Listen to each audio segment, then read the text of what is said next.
membership fee is we give away an education for the builder. Come free to these workshops. Thank you. I want to talk about Leave for Homes a little bit, which is another program. We're actually a provider for this. There are 3 providers in North Carolina, and that basically means we do the quality assurance and quality control for the U.S. Green Building Council on their lead residential buildings. We have about 54 homes that we hope, cross our fingers, hope to die, stick a needle in your eye, in the next 2 to 3 weeks, they will actually get LEED certified in the Durham area. So we're pretty excited about that. It's a set of multifamily homes. If anybody's looking for one, I'm sure I can tell you. Anyway, let me go ahead and answer your question. So to get Energy Star certified, is it something that requires a complete integrated design? To get Energy Star, no, it does not require complete integrated design. Some energy raters, who are the people who, they're called home energy rating system or PERS raters, some of those guys really focus and try to make that happen. But some don't. So to some extent it might end up being who you have as an energy rater. So for instance, Healthy Home certified, does it have to require home integrated? Yes, because we're going to require that you do something to your site. We actually require that you do, not every checklist requires this, but we require a minimum number of points in every section of the checklist. So you have to do something for every different section, and there are 9 sections. So it still could be done poorly. I'm going to be the first to tell you it's still technically possible, but it helps guide in a better direction. If I figure out how to do it perfectly, I'm going to be the world's richest woman. Yes. In terms of existing homes again, if you've got a relatively new home, there's no way to get it certified, so after the fact, it would be quite difficult to get it done after the fact. I'm not going to say it's never happened, but it would be quite difficult. Now, the Leave for Homes program, just to let you know, technically does not require an Energy Star label. Just as the National Association of Home Builders program also technically does not require an Energy Star label.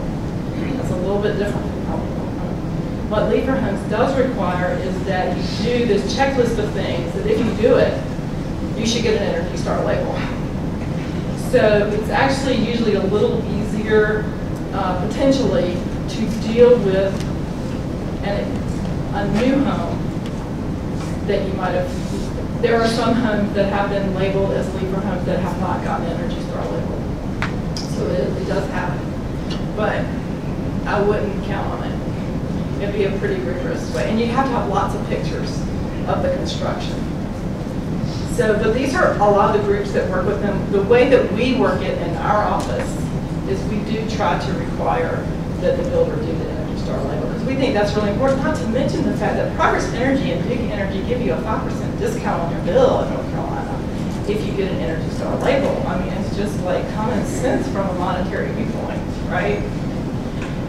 Not to mention nationally right now, if you do something to your existing home, I'll give you this, through the end of this year, you can actually get some tax credit stuff. And I'll show you a website where you can do that hopefully really soon. So what Leave for Homes thinks about is that Builder A, Builder B, Builder C, they want to do green homes, but they might want to do it at different levels.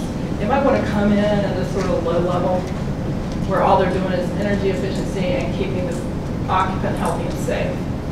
Or they might want to come into green building and do energy efficiency, make it healthy and safe, and also be durable and water efficient. There are quite a few programs where that's their focus. But then Leave for Homes really wants to be Builder C and work with that guy. Because not only does he want all those other things, but he also wants it to be environmentally responsible and think about the community. They have a section called Location Linkages, which in the case of Leave for Homes, where they're stronger than Healthy Built Homes, is they have two pieces that focus on the site, 2 sections that focus on the site. They only have 1 section that focuses on energy. Remember that the partner for Healthy Built Homes is the state energy office. So we have a real strong focus there. But the League for Homes has been very focused on the whole neighborhood development and community development piece. So they have actually two sections that are focused on the actual use of the site and the overall development. Their delivery system is very different for homes than it is for commercial buildings. If you're used to the commercial building model, and if you've worked on that model, it's generally like somebody in the project, the architect or the building owner or the contractor sign up to do the program straight with the national USGBC. For homes, they have hired these providers, or actually, they didn't hire us because they don't give us any money. They have sort of, we answered an RFQ, a request for qualifications, and they liked them, and they said, okay, you can do it if you can make it work financially. And us having some support, we are able to try to get it out in our market. Then they're supposed to work with 10 to 20 green raters. The issue is that USGBC has been a little bit slow, and in fact, nationally, they've been sort of slow to deal with what is a green rater and what are their responsibilities. So people are just starting to come to terms with that, and we've been mostly doing that in-house. And hopefully we'll be getting that out of house. We want private companies doing that. To us, to some extent, we think of this as green workforce training. It's probably a big buzzword y'all all heard about lately. So that's one of the things we think about. This is one of our new green workforces out there. Will be these green raters. This is a map of the U.S. You can see the solar center right up there. That's off the USGBC website. And these are the different ways you can do League for Homes. You can do it in a single family, all the way up to multifamily, up to 3 stories. Production homes, affordable housing. They actually give a really nice grant for affordable housing. Manufactured and modular housing, and we've got rehabs, just like Healthy Built Homes. We do not do, they have a mid-rise pilot with League for Homes. We actually don't do that in Healthy Built Homes. A mid-rise pilot would be 4 to 6 stories. It would be sort of an amalgamation between a residential and a commercial building code. So these are all the sections in the residential part of the League for Homes checklist. I knew I had somebody's checklist stuff in here. I was afraid to do it over and over again because it would get pretty boring. But they have sustainable sites, location, and linkages. Those are their 2 site issues. Water efficiency, what they call energy and atmosphere. Awareness and education. We usually call that bonus. Materials and resources. Indoor environmental quality. Indoor environmental quality. So, and then finally what they call innovation and design process. And this is basically